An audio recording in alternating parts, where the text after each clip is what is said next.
주여, 주는 대대로 우리의 거처가 되셨나이다. 산이 생기기 전 땅과 세계도 주께서 조성하시기 전 곧 영원부터 영원까지 주는 하나님이시니이다. 주께서 행하신 일을 주의 종들에게 나타내시며 주의 영광을 그들의 자손에게 나타내소서.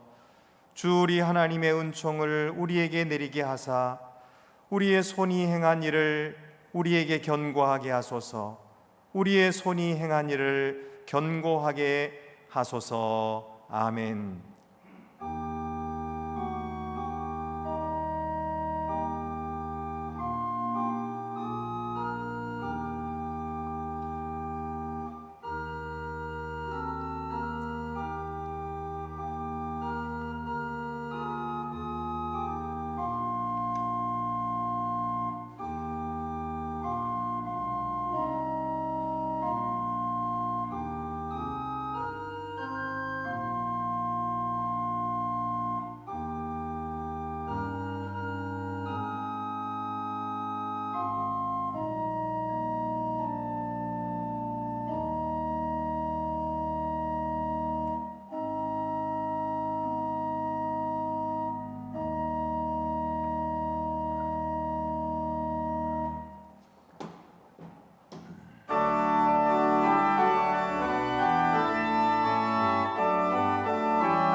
만물 우러러 다 주를 찬양하여라. 할렐루야 할렐루야. 조금 빛나는 밝은 해, 좋은 빛나는 밝은 달, 하나님을 찬양하라. 할렐루야 할렐루야. 힘차게 부는 바람아, 떠가는 묘한 구름아, 할렐루야 할렐루야. 젖없는 장한 아침에, 젖이는 고운 저녁 하나님을 찬양하라. 할렐루야 할렐루야 할렐루야. 저 흘러가는 맑은 물, 다 주를 노래하여라. 할렐루야 할렐루야. 조조와 많은 밝은 불, 그 빛과 열을 내어서 하나님을 찬양하라. 할렐루야 할렐루야 할렐루야. 저기한 땅은 날마다 한없는 복을 펼치어 할렐루야 할렐루야. 땅 위에 꽃과 열매를 주 영광 나타내어서 하나님을 찬양하라. 할렐루야 할렐루야 할렐루야. 너 선한 마음 가진 자, 늘 용서하며 살아라. 할렐루야 할렐루야. 큰 고통 슬픔 지는 자, 내 근심 주께 맡겨라. 하나님을 찬양하라. 할렐루야 할렐루야 할렐루야.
사랑과 자비가 풍성하신 하나님, 저희의 잘못과 허물을 용서하여 주시옵소서.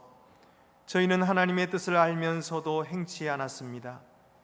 나 외에 다른 신을 두지 말라 하셨건만 저희는 하나님을 우선적으로 섬기기보다 나 자신의 이익을 우선시하며 섬기며 살았습니다. 주님께 시간 드리기를 아까워하며 시간이 없어 섬기지 못한다고 핑계하였습니다. 자신이 쓸 것은 다 쓰면서 주님께 드리고 나누어 주기에 인색했습니다. 주님의 교회를 내 것인 양 내 뜻대로 움직이려 했습니다. 주님의 것과 내 것을 구분할 줄 모르고 공교회와 사적 소유를 구별하지 못하여 하나님의 교회를 욕보였습니다. 교회와 성도를 섬기라고 주신 권위를 개인적 이득을 위해 사용하였습니다. 저희의 죄를 용서해 주시고 다시 씻어 주시고 깨끗게 하여 주시옵소서. 지금은 하나님과 나만이 아는 죄를 생각하며 묵묵히 참회의 기도를 계속합니다.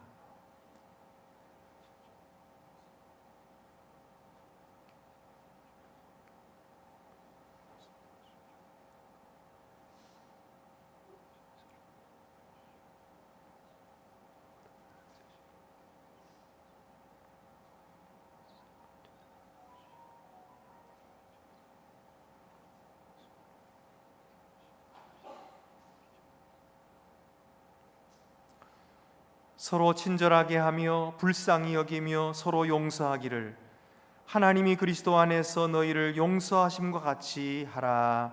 아멘.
정의와 공의를 사랑하시는 하나님, 세상에 주님의 인자하심이 충만하오니 감사하나이다.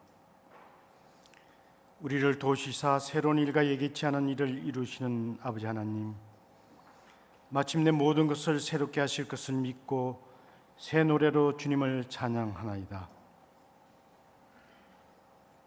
아버지 하나님, 그러나 우리는 주님을 잊고 살아왔습니다.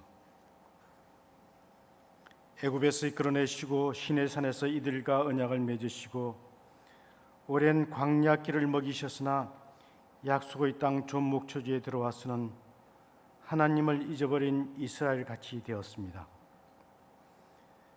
주님의 사랑과 거룩함을 날마다 어기며 살아온 죄인입니다.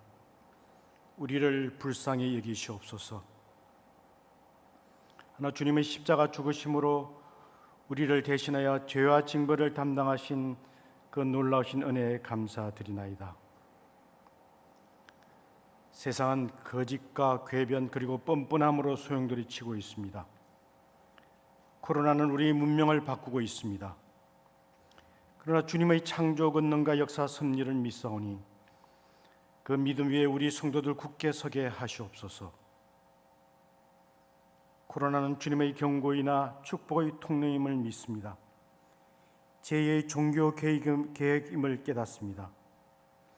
주님께서 주권적으로 개입하셔서 우리로 깨어나게 하시고 화석화된 예배를 영으로 예배하게 인도하여 주시옵소서. 내 안에 정직한 영을 새롭게 하셔서 우리 삶이 산 예배 되게 하시고 어느 초소에서 주님을 예배하더라도 영이신 아버지 하나님을 영으로 예배하게 하시옵소서. 우리의 몸을 성결하게 하시고 끊임없는 생활을 통해서 주님 앞에 온전한 모습 이루도록 인도해 주시기를 간절히 소망합니다. 고3 학생들과 그 가정에 함께 하시어 지혜와 능력과 건강을 허락하시고 성령님께서 친히 이들을 인도하시옵소서. 가을 서울노회가 성노회 되게 하심을 감사하며 예수님의 이름으로 기도드리나이다. 아멘. 하늘에 계신 우리 아버지, 아버지 이름을 거룩하게 하시며 아버지 나라가 오게 하시며 아버지 뜻이 하늘에서와 같이 땅에서도 이루어지게 하소서. 오늘 우리에게 일용할 양식을 주시고 우리가 우리에게 잘못한 사람을 용서해 준 것 같이 우리 죄를 용서해 주시고 우리를 시험에 빠지지 않게 하시고 악에서 구하소서. 나라와 권능과 영광이 영원히 아버지의 것입니다. 아멘.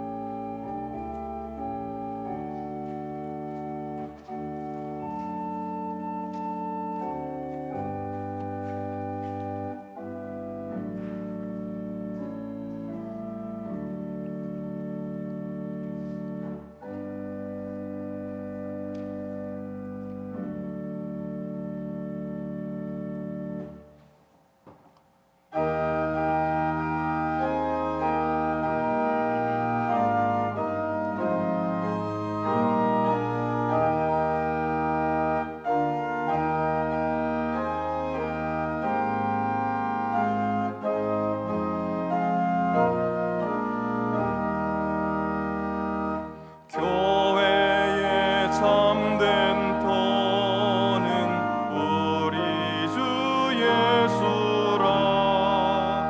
그 귀한 말씀 위에 이 교회 세웠네.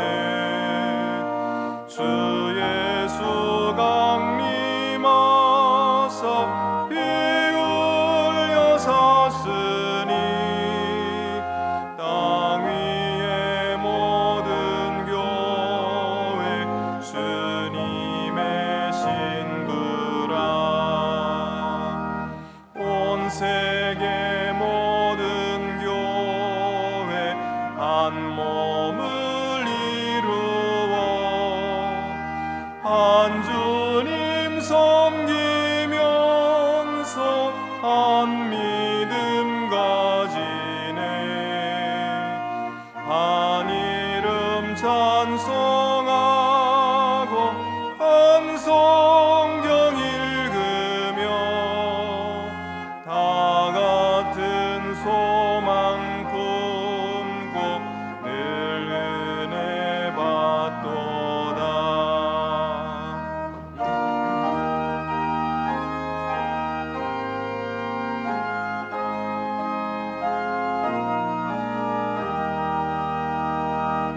땅 위의 모든 교회 주 안에 있어서 하늘의 성도들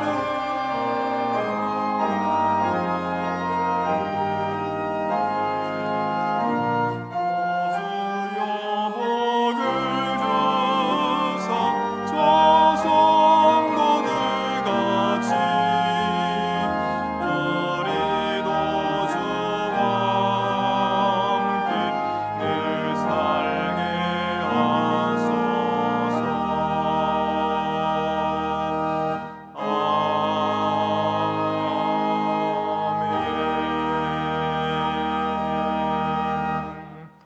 아멘. 주보를 참고하시고 봉헌 드리시겠습니다. 주 우리 하나님께 감사함으로 예물을 드립시다.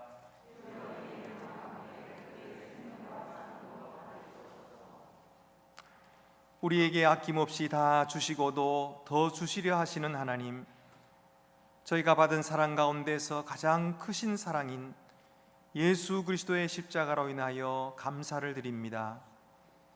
십자가로 저희 죄와 허물을 용서하시고 죄인이었던 저희를 자녀로 삼아 주셨으니 이보다 더 큰 은혜가 어디 있겠나이까. 저희들이 그 은혜에 감사하며 이 시간도 예물을 드립니다. 특별히 종교 개혁을 이루어 주셔서 우리가 우매함에 빠지지 않고 참복음과 진리를 되찾게 해주심도 감사를 드립니다. 저희 사랑과 감사를 이 예물에 담아 주께 드리오니 기쁘게 받으시옵고 저희로 영원한 주님의 기쁨으로 살도록 인도하여 주시옵소서. 우리 주 예수 그리스도의 이름으로 봉헌기도 드립니다. 아멘. 모두 자리에 앉으시겠습니다.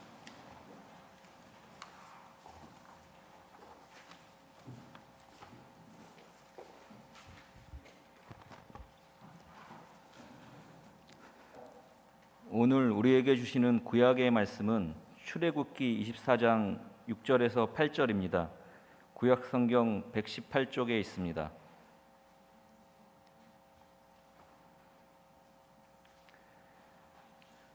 모세가 피를 가지고 반은 여러 양푼에 담고 반은 제단에 뿌리고 언약서를 가져다가 백성에게 낭독하여 듣게 하니 그들이 이르되 여호와의 모든 말씀을 우리가 준행하리이다.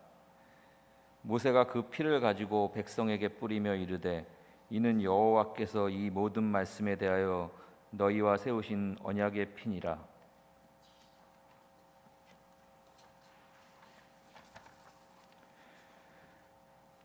우리에게 주시는 신약의 말씀은 고린도전서 11장 17절에서 34절입니다. 신약 성경 276쪽에 있습니다.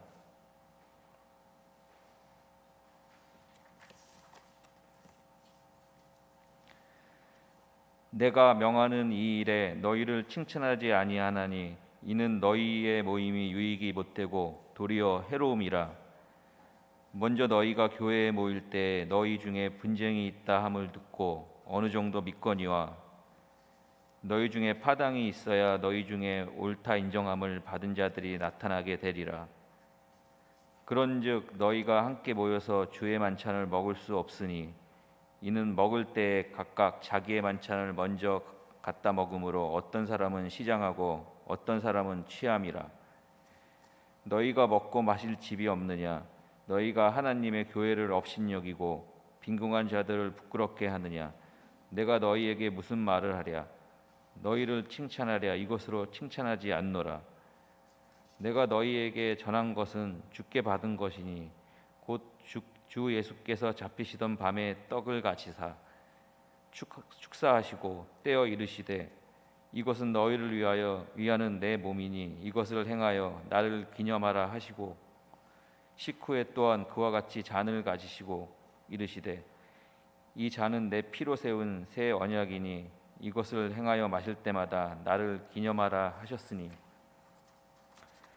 너희가 이 떡을 먹으며 이 잔을 마실 때마다 주의 죽으심을 그가 오실 때까지 전하는 것이니라. 그러므로 누구든지 주의 떡이나 잔을 합당하지 않게 먹고 마시는 자는 주의 몸과 피에 대하여 죄를 짓는 것이니라. 사람이 자기를 살피고 그 후에야 이 떡을 먹고 이 잔을 마실지니 주의 몸을 분별하지 못하고 먹고 마시는 자는 자기의 죄를 먹고 마시는 것이니라.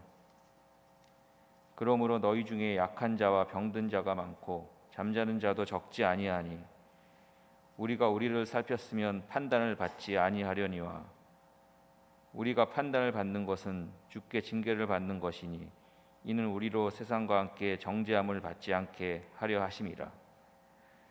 그런즉 내 형제들아 먹으러 모일 때에 서로 기다리라. 만일 누구든지 시장하거든 집에서 먹을지니 이는 너희의 모임이 판단받는 모임이 되지 않게 하려 함이라. 그 밖의 일들은 내가 언제든지 갈 때에 바로 잡으리라.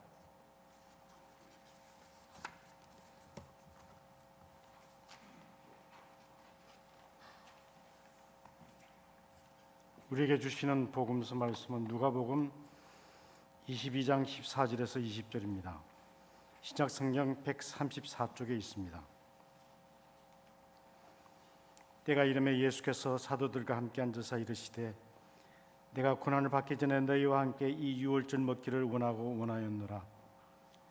내가 너에게 이르노니 이 유월절이 하나님의 나라에서 이루기까지 다시 먹지 아니하리라 하시고 이에 잔을 받으사 감사기도 하시고 이르시되 이것을 갖다가 너희끼리 나누라.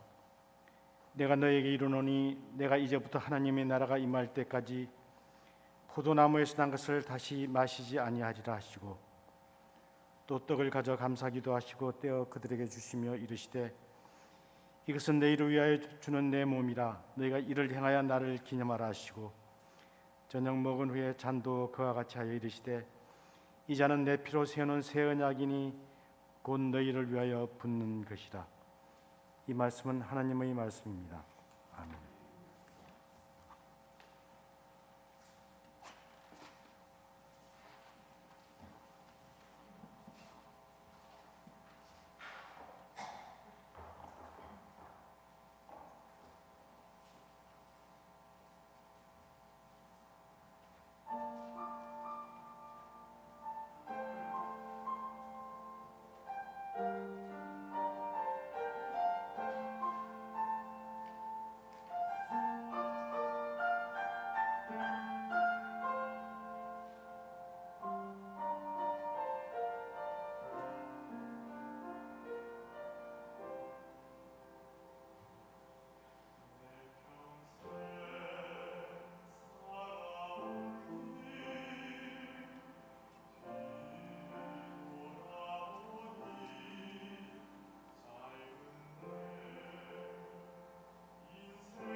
오늘은 503주년을 맞이하는 종교개혁주일입니다.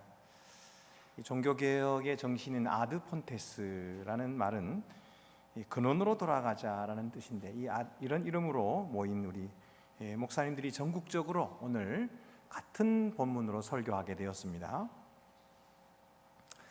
요즘 매스컴에 자주 등장하는 공직자들의 비리 중에 하나는 자기 자신의 지위나 신분을 이용해 가지고 자기 이득을 취하는 것입니다.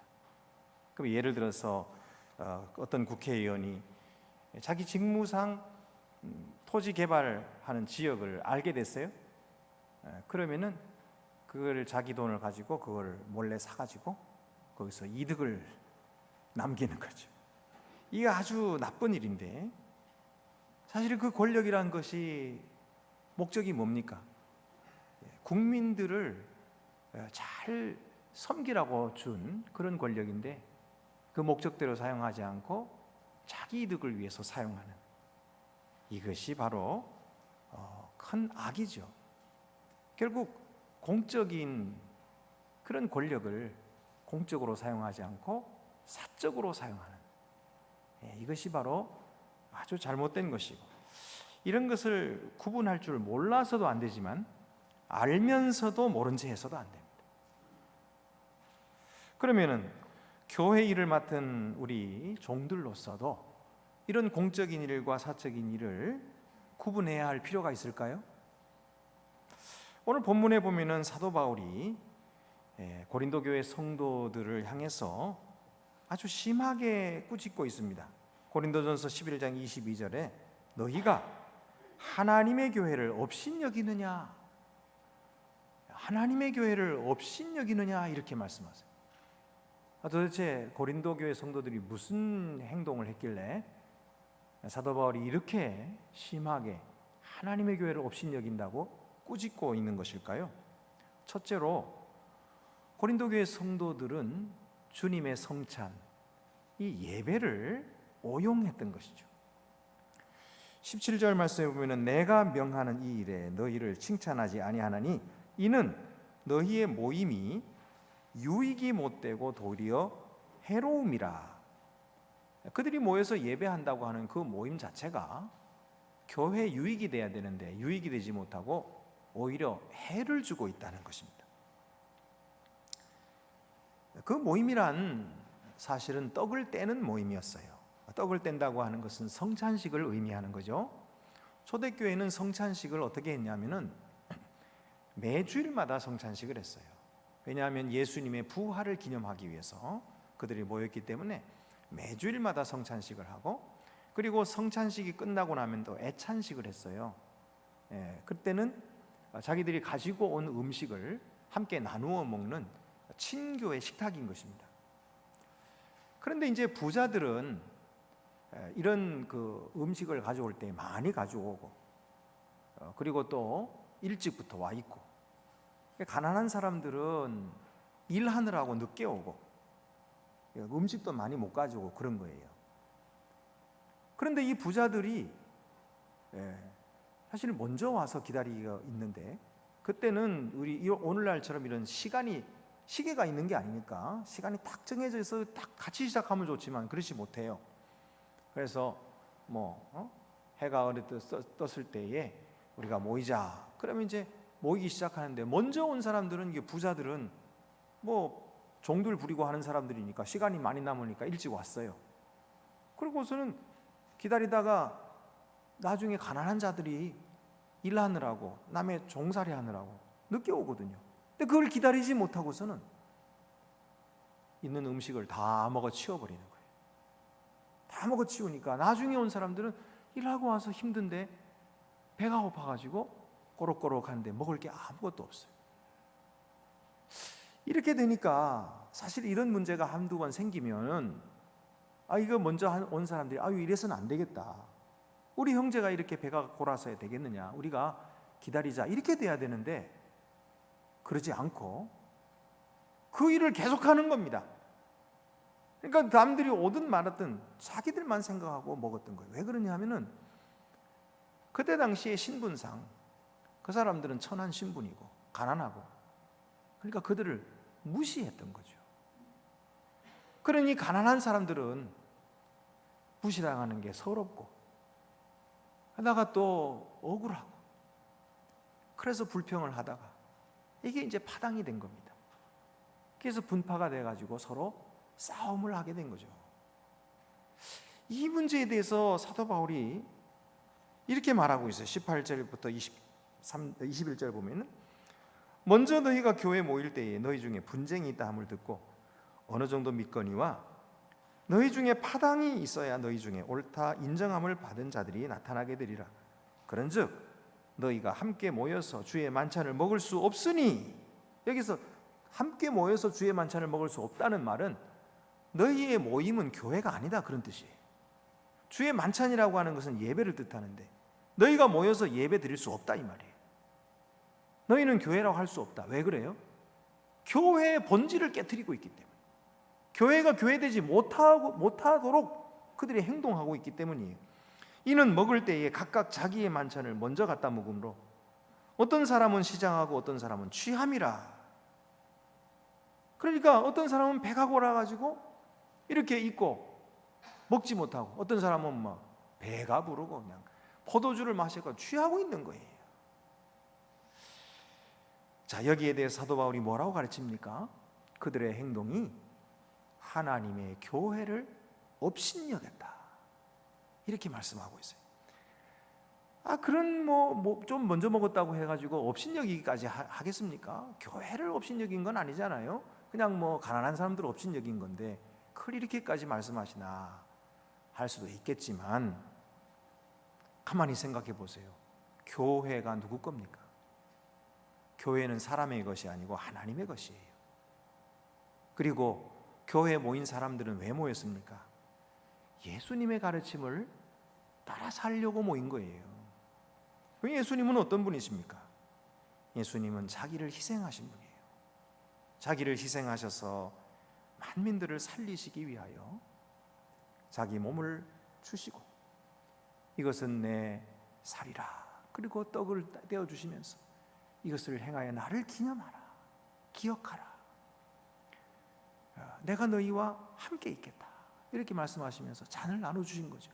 그러니까 이 떡과 잔을 받으면서 그들이 생각해야 할 것은 바로 예수님의 희생이었던 거죠. 자기의 몸도 다 주시고 자기의 피도 주신 그 예수님의 희생을 생각하고 그 예수님을 따라가기 위해서 모인 것이 교회인데, 이건 완전히 뒤바뀐 거예요. 그래서 희생이 아니라 이제는 다른 사람의 것을 빼앗아 먹는 거예요. 그리고 무시하고 바당짓고 가르고 이렇게 하니까 이것은 성찬식 한다고 하면서 오히려 교회의 본질을 깨뜨리고 있으니 너희들의 모임은 교회의 유익이 되지 못하고 오히려 교회에 해를 주고 있다. 너희가 모인다고 해도 그건 교회 아니다 이렇게 말씀하시는 겁니다. 그래서 22절에 보면 너희가 먹고 마실 집이 없느냐? 다 집에서도 먹고 마실 수 있는데 왜 교회 와가지고 이런 행동을 해서 너희가 하나님의 교회를 업신여기고 빈궁한 자들을 부끄럽게 하느냐? 내가 너희에게 무슨 말을 하랴? 너희를 칭찬하랴? 이것으로 칭찬하지 않노라.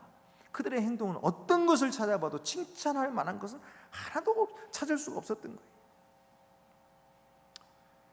여러분, 교회라고 하는 것은 어디까지나 공적인 모임입니다. 이건 사적인 것이 아니에요. 이것은 하나님께서 우리에게 허락하신 공동체고 예수 그리스도께서 자기를 희생하셔서 세우신 공동체이기 때문에 이것은 공적인 모임인 것이지, 이것을 사적으로 생각하고 부자와 가난한 자 가르고 분파 만들어서 자기 뜻대로 이런 사적인 모임으로 전락시키면 안 되는 것입니다. 거룩한 성찬식이 인간의 탐욕으로 더럽혀진 것입니다. 교회는 하나님께 영광 돌리는 것이 목적인데 그 사람들은 자기의 탐욕을 채우는 일로 교회를 오용했던 것이죠. 여러분, 우리는 성찬과 교회를 오용하면 안 됩니다. 우리 인간의 탐욕으로 더럽혀서는 안 됩니다. 오늘날에도 어떤 사람들은 교회를 자기 이름 내는 목적으로 사용하기도 하고 사사로운 이익을 추구하는 수단으로 생각하는 사람들도 있습니다마는 우리는 그런 사람들을 본받아서는 안 됩니다. 오늘날 어떤 사람들은 교권을 추구합니다. 그래서 힘을 가지고 남 위에 군림하기를 좋아합니다. 자기 뜻대로 사람들을 부리면서 그 사람들 앞에 높임받기를 좋아합니다. 그래서 그런 사람들이 지도자로 있으니까 교회를 엉뚱한 방향으로 끌고 가는 것입니다, 여러분. 우리는 그들을 닮아서도 안 되고 그들을 따라서도 안 됩니다. 예수님께서 제자들에게 너희는 서기관들과 바리새인들을 본받지 말라 하셨어요. 그들이 기도하는 모습을 봐라. 많은 사람들이 다니는 큰 길 어귀에서 손을 들고 기도를 한다. 그게 하나님께 기도하는 거냐, 사람들 보라고 하는 거냐? 하나님께서 그런 기도 듣지 않으신다. 사람에게 인정받으려고 하는 그런 기도가 되어서는 안 된다. 너희는 골방에서 기도해라. 아무도 보지 않는 골방에서 기도하면 은밀한 중에 보시는 내 아버지께서 들으시리라. 하나님이 보시도록 해라. 하나님. 사람에게 보이려고 하지 말고. 너희가 다른 사람 구제할 때도 오른손이 하는 일을 왼손이 모르도록 해라. 은밀한 중에 보시는 내 아버지께서 갚으시리라. 여러분, 우리가 해야 하는 일은 사람 보라고 하면 안 되는 거예요. 내가 뭐 좀 했다고 자랑하고 높이 받으려고 하고, 그게 아니고 우리 주님을 따르는 자들은 주님의 말씀대로 하나님 앞에서 하나님이 아시도록 그것으로 만족하고 감사. 누가 알아주든 안 알아주든 내게 맡기신 사명 책임을 꾸준히 감당하는 자가 되어야 됩니다. 알아준다고 해가지고 뭐 우쭐대고 안 알아준다고 해가지고 불평하고 때려치우고, 그럼 누구를 위해서 하는 겁니까? 그럼 하나님을 위해서 하는 겁니까? 자기를 위해서 하는 겁니까? 이름은 하나님의 일을 한다고 이름은 거창하게 걸어놓고 결국 누구를 위해서 하는 겁니까? 우리가 자칫 잘못하면 자기를 위해서 봉사하고 자기를 위해서 섬기고 이렇게 되기가 쉬워요. 그러니까 그렇게 하면은 결국 하나님의 교회를 욕되게 하는 거예요. 하나님의 교회를 멸시하는 거예요. 그러니까 그런 잘못에 빠져서는 안 됩니다. 두 번째로 그들은 장소를 오용했어요. 초대교회 당시에는 예배당 건물이 없었습니다. 그럼 어디서 예배를 드렸나요? 가정집에서 예배를 드렸거든요. 그럼 어느 집입니까? 부잣집이에요. 큰 집이니까. 그러니까 그들이 이제 처음에는 좋은 마음으로 이렇게 자기 집을 제공한 거죠. 여기 오셔서 예배를 드리십시다. 그래가지고 뭐 부자나 가난한 자나 다 오도록 했어요. 처음에는 잘 섬겼어요. 근데 시간이 지나면서 자기 평소의 습관이 나오는 거예요. 자기 평소의 습관은 뭐냐면 종들을 부리는 거죠. 그러니까 평소에는 다 앉아가지고 식사하면서 종들이 옆에 서서 섬기는 거예요. 그게 몸에 배다 보니까 시간이 지날수록 자꾸 그런 자기 습관이 나와가지고 가난한 자들을 먹든지 말든지 자기들은 앉아서 먹는 거예요. 섬기라 하고. 그리고서는 자기 뜻대로 하는 사람은 잘 해주고는 자기 뜻대로 안 하는 사람은 못 나오게 하는 거예요. 자, 이렇게 되니까 이게 교회가 아닌 것입니다. 여러분 생각해 보세요. 아무리 자기 집이라고 해도 일단 하나님께 예배 처소로 내놓았으면 그 공간은 공적인 공간이 되는 것이요. 그런데 그걸 사적 공간으로 생각하면 되겠습니까? 자기 뜻대로 쓰려고 하면 되겠습니까? 평소에는 내 집이었을지라도 주일을 많은 주님의 성전 아닙니까? 그러면 공적인 장소로 생각하고 사적인 장소로 자기 주인 행사하면 안 되는 거지요. 그런데 이 공과 사를 구분하지 못하고 하나님의 교회를 업신여기는 행동을 했던 것입니다. 이사야 1장 4절 말씀에 이사야는 이렇게 이야기합니다. 슬프다 범죄한 나라여 허물진 백성이여 행악의 종자요 행위가 부패한 자식들이로다. 그들이 여호와를 버리며 이스라엘의 거룩하신 일을 만홀히 여겨 멀리하고 물러갔도다. 이사야가 누구를 두고 하는 말일까요? 그때 당시 이스라엘과 유다의 왕들과 제사장들, 이 지도자들을 두고 하시는 말씀이에요. 그들은 거룩하신 여호와를 만홀히 여겼어요.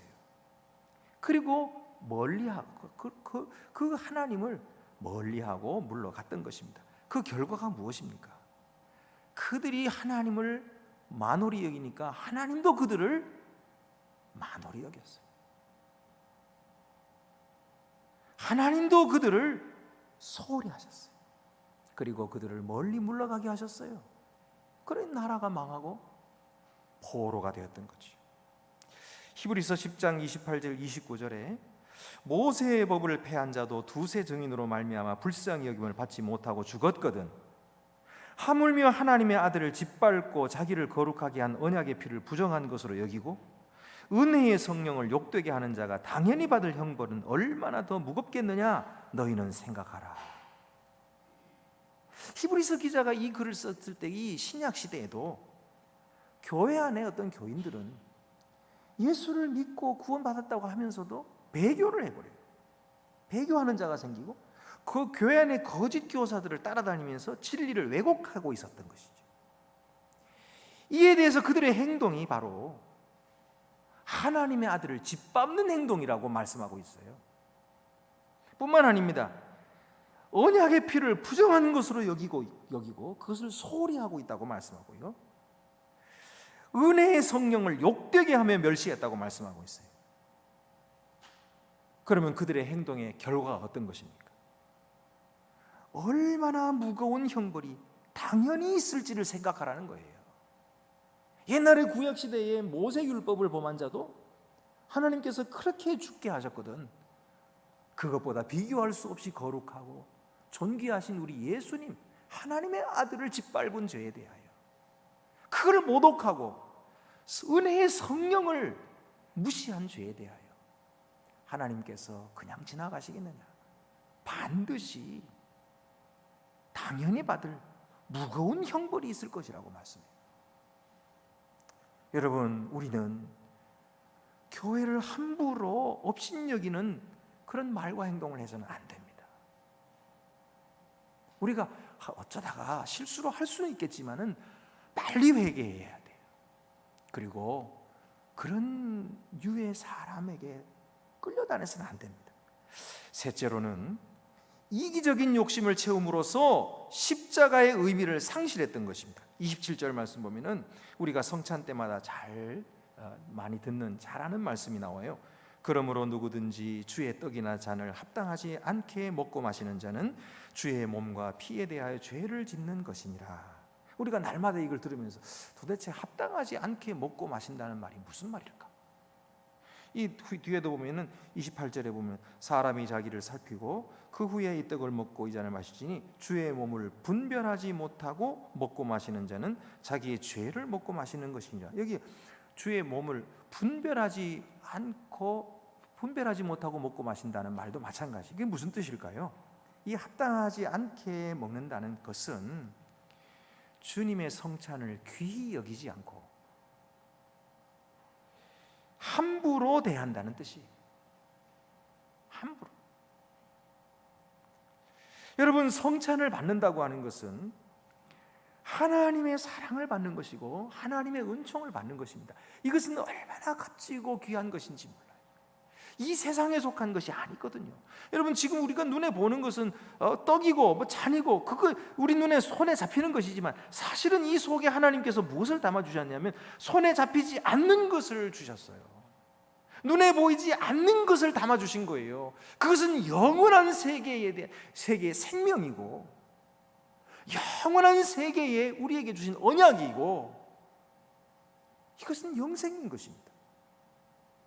그렇다면 그것을 깨달은 사람은 이 떡을 어떻게 해야 될까요?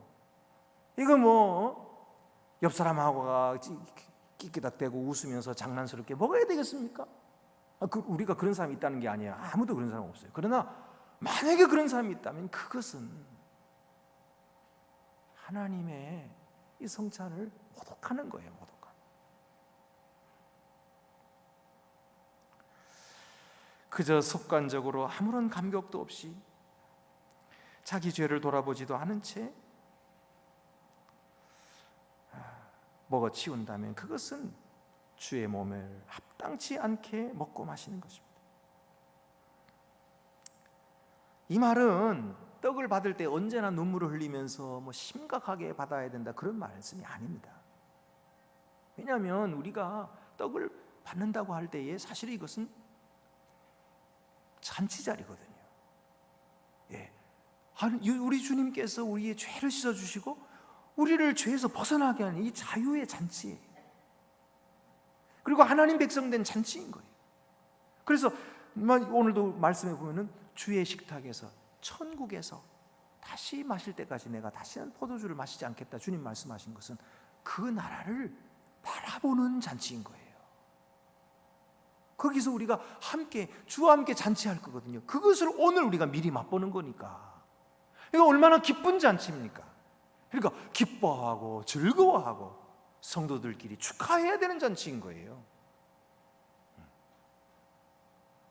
그럼 목사님 어떻게 해야 됩니까? 성찬 받으면서 울어야 됩니까? 웃어야 됩니까? 예? 예수님의 십자가를 생각하고 슬퍼해야 됩니까? 기뻐해야 됩니까? 여러분, 슬퍼할 수도 있고 기뻐할 수도 있어요. 기뻐해도 되고 슬퍼해도 됩니다. 문제는 기뻐하냐 슬퍼하냐 그게 문제가 아니고 오늘 이 떡과 잔을 통해서 여기에 임재하고 계시는 주님을 만나느냐 하는 거예요.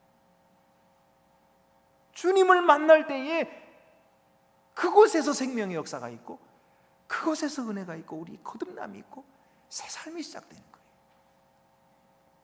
그렇기 때문에 중요한 것은 그 깊은 의미를 알고 깨닫고 그리고 참여하는 겁니다. 여러분, 물론 이 모든 의미를 다 알고 참여하는 사람이 누가 있겠습니까? 저부터도 그러지 못하는 거예요. 사실이에요. 예. 그렇기 때문에 또 배워야 되는 거죠. 또 공부해야 되고 또 성경을 읽어야 되고 가르침을 받아야 되는 거죠. 그러면 그럴수록 우리의 기쁨은 충만해지는 것입니다. 하나님에 대하여 알면 알수록 우리는 하나님을 닮아갈 수밖에 없어요. 거룩해지는 거예요. 예. 그래서 우리가 주님께로 나아가야 하는 것이죠. 오늘날 우리 한국 교회는 주님의 성찬과 주님의 교회를 어떻게 받고 있습니까? 성찬을 받을 때에 그리고 교회에 나올 때에 나 같은 죄인을 용서하시고 받아주시는 하나님, 자격 없는 자에게 은혜를 베푸시는 이 하나님의 은혜로 받고 있습니까? 오늘 우리 찬양 불러주셨던 것처럼 언젠가 나의 달려갈 길 마치고 주의 얼굴 배울 때 나의 공로 없도다. 나의 공로 없도다. 오직 주의 은혜라. 나의 공로는 하나도 없어. 오직 주의 은혜라 하고 고백할 수 있겠습니까? 아니면 어떤 사람들처럼 내가 얼마나 교회를 위해서 열심히 했는데 그러면서 자기 주장하고 그러겠습니까? 그게 아니죠. 바로 이 마음이 있어야 우리 한국 교회가 바르게 되는 겁니다. 그런 의미에서 이 목회지 대물림을 한다든지 또는 이 교회를 정치 집단으로 만든다든지 하는 것은 이것은 공적인 교회를 사적인 것으로 혼동하는 거예요. 이렇게 함으로써 교회 본질을 깨뜨리는 것이고 그렇게 함으로써 우리 주님의 교회를 욕되게 하는 것입니다. 목회지 대물림에 대해서는 제가 여러 차례 말씀을 드렸기 때문에 오늘 생략하겠습니다만은 사랑제일교회 전광훈 씨에 대해서는 제가 좀 말씀을 드려야 되겠습니다. 전광훈 씨는 목사가 아닙니다. 목사였는데 자기 교단에서 파면당했어요. 그러니까 다른 교단을 세워가지고 또 목사가 됐어요. 이런 사람을 계속 목사라고 부르면 안 됩니다. 그냥 전광훈 씨예요. 이렇게 사랑제일교회와 그가 코로나를 퍼뜨려가지고 세상의 지탄의 대상이 되었습니다. 세상은 그로 말미암아 모든 교회들을 같은 집단으로 보는 거예요. 그리고 혐오합니다. 그러니까 이 교회 다닌다고 말하기가 부끄러워요. 어떤 식당에는 아예 붙여놨어요. 교회 다니는 사람은 사절합니다. 이게 식당에 가지도 못하는 거예요. 교회 다니는 사람이. 여러분, 교회가 자기 교회가 뭐 하는데 왜 남의 교회가 따지느냐, 그렇게 말하면 안 됩니다. 왜냐하면 교회는 자기 교회 남의 교회가 아니고 공교회입니다. 이 공동의 것이에요. 주님의 그 교회죠. 온 세계 교회가 하나예요. 그렇기 때문에 우리 교회가 그런 거 가지고 말하지 말라 그러면 안 됩니다. 공적인 것과 사적인 것을 구별할 줄 모르면 안 돼. 그런데 그들의 문제는요, 교회와 정치를 구분하지 못하는 데 있습니다. 교회는 교회고 정치는 정치입니다. 교회는 오직 하나님의 뜻과 말씀에만 복종해야지 세상의 정치 이념을 가져다가 신앙과 뒤섞어서 혼합하면 안 됩니다. 그것이 바로 하나님의 교회를 업신여기는 것입니다. 그것이 바로 교회의 본질을 깨뜨리는 행위입니다. 그러면 목사님, 우리가 교회로서 정치에 입 다물고 있어야 됩니까? 정치가 잘못하는데 계속 입 다물고 있어야 됩니까? 그래서는 안 되죠. 왜냐하면 예수님께서도 내 이웃을 내 몸같이 사랑하라 말씀하셨는데, 그것을 지키고 그것을 행하려면 어떻게 해야 돼요? 어려운 이웃들이 지금 압박을 받고 있는 이 사회 체제에 대해서 말할 수밖에 없는 거예요. 말해야 됩니다. 그게 정의예요. 정의를 부르짖어야 됩니다. 그것은 성경에서 수없이 말씀하고 있어요. 가난한 자의 편에 서고, 판결을 굽게 하지 말고, 이 세상의 모든 행위에 대해서 성경이 가르치고 있어요. 그렇기 때문에 교회도 그런 잘못에 대해서 지적하고 말해야 됩니다. 그런데 문제는 뭐냐면, 오늘날과 같이 좌우로 정당이 갈라져서 극단적으로 대립할 때 어떤 쪽에 좌쪽에 서든지 우쪽에 서든지 하여튼 다 선 사람들이 있는 거예요. 그렇죠? 그리고 그 사람들은 그거를 다 추종하고 있어요. 그래서 한쪽은 저쪽 사람을 아주 죽일 사람처럼 얘기하고, 이쪽도 마찬가지죠. 근데 교회는 어디에 서야 합니까? 교회가 만약에 한쪽 편에 서가지고 그 정당의 이념을 지지하면서 이것이 신앙이라고 말한다면, 그 정당을 따르지 않으면 잘못된 신앙이라고 말한다면 어떻게 될까요? 다른 편에 서 있는 사람은 그 교회 못 가는 거예요. 그 정당의 이념을 받아들이기 전에는 그 교회 못 가는 거예요. 이게 교회입니까? 이게 교회냐고요. 우리 주님께서 그렇게 하라고 교회를 세우셨습니까? 그게 바로 다른 사람을 쫓아내는 일인 거예요.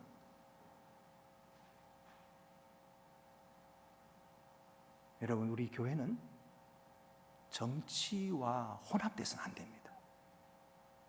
어떤 일이 있어도 교회 교인들을 끌어다가 정치에다 갖다 붙이면 안 돼요. 어느 한 정당에다 갖다 붙이면 안 되는 겁니다. 교회 안에는 이쪽 정당을 지원하는 분도 계시고 저쪽 정당을 지원하는 분도 다 오시도록 해야 돼요. 다 오셔서 주 예수의 복음을 믿고 구원받아야 돼요. 하나님의 뜻이 무엇인지 분별하고 따라야 돼요. 그것을 위해서 교회가 있는 거지. 어떤 한 정당에, 여러분, 이 정당의 주장이요, 다 서로 다르고 다 자기들 방법이 다른 거지. 그럼 그것만 있나요? 그 스펙트럼 속에 얼마나 많은 방법들이 있겠습니까? 그런데 왜 그 정당의 그 방법만 따라야 한다고 하나요? 이게 바로 교회를 망가뜨리는 거죠. 교회가 그쪽 교회에서 줄을 서버리면 다른 사람들은 어디로 서나요? 안 되는 겁니다. 그래서 제가 말씀드리는 거예요. 교회 안에서 정치 이야기 하지 마세요. 그거 다 자기 주관이고 자기의 뜻, 그건 좋은 거예요. 그것까지 지키세요. 그러나 다른 사람에게 강요하지 마세요. 그러면 교회를 혐오하게 돼요. 교회를 안 나오게 돼요. 교회 가서 그런 소리 듣기 싫어요. 그럼 안 나오게 되면, 그러면 영혼을 잃어버리는 겁니다. 그래서 제가 당부드리는 것입니다. 이것은 사소한 문제가 아닙니다. 이것은 교회의 본질과 관계가 있는 문제예요. 코로나는 우리 한국교회의 위기의 시간에 주어진 하나님의 축복이라고 생각합니다. 지금까지 우리 한국교회는 급성장에 취해가지고 스스로 자랑하는 교만에 사로잡혔습니다. 이대로 갔다가는 교회는 쇠퇴하고 망할 수밖에 없어요. 하나님께서 그렇게 하실 거예요. 그런데 하나님이 다행히도 이 교회가 내리막길로 내려가는 그 순간에 코로나를 우리에게 주셨어요. 정신 차리게 하시는 거예요. 자, 이제 우리가 바른 길을 찾아야 됩니다. 함께 모이지도 못하고 이렇게 어려운 시기가 됐는데 여러분, 우리가 뭘 해야 될까요? 이것저것 다 하려고 생각하면 안 되고 정말 중요한 거 하나를 붙잡아야 되는데, 그것은 뭡니까? 교회의 본질입니다. 우리 주 예수의 사랑, 십자가, 구원, 서로 사랑하는 것, 그래서 용서하고 하나 되는 거예요. 이 복음, 예수 그리스도의 십자가 복음으로 우리가 다시 돌아오면 교회는 삽니다. 그러면 모든 세상 사람들이 교회를 필요로 합니다. 그러나 그것이 아니고 이제까지 우리가 해왔던 껍데기 같은 것들을 계속 무슨 이제까지 뭐 했는데 그 자꾸 붙잡고 있으면, 그러면 새로운 세대들을 받아들일 수가 없어요. 너희들끼리 잘해봐라. 그리고 다 외면하는 거죠. 여러분, 우리가 교회가 그렇게 되면 안 됩니다. 교회는 세상과 하나님 사이에 서야 됩니다. 변두리에 서야 돼요. 그래서 세상 사람들을 주께로 이끌어야 됩니다. 그것이 교회 사명이거든요. 그래서 여러분, 오늘 우리가 이 사도 바울의 귀한 말씀을 들을 때 하나님께서 우리에게 기회를 주셨다. 코로나의 기회를 주시고, 그래서 진정으로 본질로 돌아가게 하시고, 그래서 아드폰테스, 이 하나님의 이 본질 속으로 돌아갈 때 하나님께서 기뻐하시고 다시 교회에 힘을 주시고 부흥케 하시는 것입니다. 부흥이 목적이 아니에요. 교회 키우는 것, 그건 그런 목적으로 삼으면 안 돼요. 그건 하나님의 그냥 하실 일이에요. 다만 우리가 할 일은 주님을 따라가는 것, 주님께로 돌아가는 것입니다. 본질로 돌아가는 것입니다. 그럴 때에 하나님께서 우리에게 마침내 큰 칭찬을 주시고 영광을 주실 줄로 믿습니다. 기도드리시겠습니다. 은혜로우신 아버지 하나님, 저희들에게 코로나의 어려움을 주셨지만은 이것을 통해서 교회가 본질로 돌아가게 해 주심을 감사합나이다. 하나님 아버지, 우리 안동교회는 전통적으로 귀한 선배들을 통해서 어려운 시절마다 주님께로 돌아갔고, 그리고 한국교회 길을 인도한 귀한 교회입니다. 지금도 저희들은 주님의 뜻을 잘 따르려고 애를 쓰고 있사오니 주님께서 도와주시고 잘 견딜 수 있게 해주시고 주님의 뜻을 행하는 거룩한 교회로 서가게 하여 주시옵소서. 우리 주 예수 그리스도의 이름으로 기도드립니다. 아멘. 나는 전능하신 아버지 하나님, 천지의 창조주를 믿습니다. 나는 그의 유일하신 아들 우리 주 예수 그리스도를 믿습니다. 그는 성령으로 잉태되어 동정녀 마리아에게서 나시고 본디오 빌라도에게 고난을 받아 십자가에 못 박혀 죽으시고 장사된 지 사흘 만에 죽은 자 가운데서 다시 살아나셨으며 하늘에 오르시어 전능하신 아버지 하나님 우편에 앉아 계시다가 거기로부터 살아있는 자와 죽은 자를 심판하러 오십니다. 나는 성령을 믿으며 거룩한 공교회와 성도의 교제와 죄를 용서받는 것과 몸의 부활과 영생을 믿습니다. 아멘. 축도하겠습니다.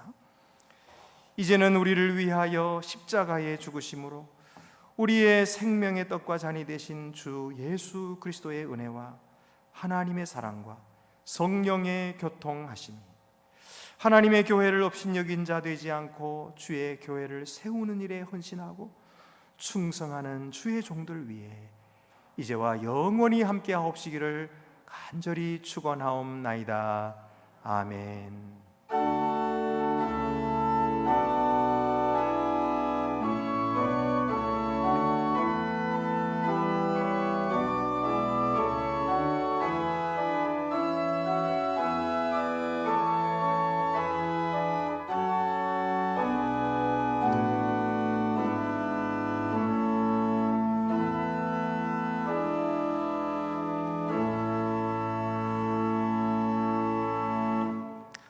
예배를 마쳤습니다. 오늘 2부 예배도 많은 분들이 함께 참여해 주시고 2층에도 이렇게 가득하게 와주셔서 대단히 감사합니다. 우리 앞뒤 옆에 계신 분들 서로 인사 나누도록 하겠습니다. 주님의 사랑으로 사랑합니다. 주님의 평화가 함께 하시기를 바랍니다. 네, 우리 코로나 시대에도 그래도 이렇게 주님 앞에 나올 수 있는 건강을 주셔서 감사합니다. 몇 가지 교회 소식 알려드리겠습니다. 먼저 교회 주보에 나온 것 보면은 우리 온라인 예배 마친 후에 바로 이어서 화상 교제를 나누도록 하겠습니다. 그리고 우리 선교사 게스트하우스가 여러분들께서 많이 협조해 주셔서 이제 거의 다 완성이 됐고요. 아마 다음 주쯤에는 우리 선교사를 이제 모시고 또 대접할 수 있게 될 것 같아요. 여러분이 계속해서 기도해 주시기를 바랍니다. 그리고 지금 교구 지원국에서 온라인 사각지대에 있는 환자들과 노인들 그런 분들을 위해서 신방을 하면서 블루투스 스피커를 전달하고 있거든요. 혹시라도 빠지신 분을 여러분 아시면은 꼭 연락해 주셔서 빠진 분이 없도록 그렇게 도와주시기를 바랍니다. 주보의 내용은 없지만은 우리가 지금 미얀마의 오영환 선교사를 지원하고 있는데 그 딸 오세미 전도사를 기억하시죠? 여러분 우리 와서 인사도 했잖아요. 이 오세미 전도사님이 목사 안수를 받게 되었어요. 내일. 그래서 얼마나 감사한지 몰라요. 그래서 이제 그가 또 우리 한국 교회에서 이렇게 연단을 받으면은 본국으로 돌아가서 계속해서 선교사가 될 건데요. 여러분들께서 또 기도해 주시고 기뻐해 주시면 감사하겠습니다. 그리고 우리가 그동안 성찬식을 못했거든요. 그런데 코로나가 또 언제 2단계, 2.5단계 막 올라갈지 우리가 몰라요. 그래서 우리가 모일 수 있을 때라도 성찬식을 하자. 우리 장로님들께서 그렇게 말씀해 주셔서 다음 주에는 우리 성찬식을 하려고 합니다.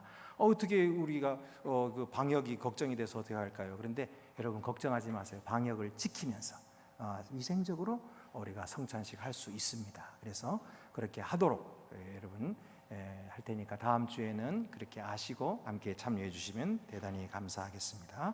그 외에 다른 광고는 주보를 참고하시기를 바랍니다. 이제 우리 다 같이 자리에서 일어나셔서 위탁의 말씀과 함께 파송의 찬송 1절만 부르도록 하겠습니다. 평강 안에서 세상 속으로 나아가십시오. 마음을 다하고 목숨을 다하고 뜻을 다하여 주 하나님을 사랑하십시오. 또한 여러분의 이웃을 내 몸같이 사랑하십시오.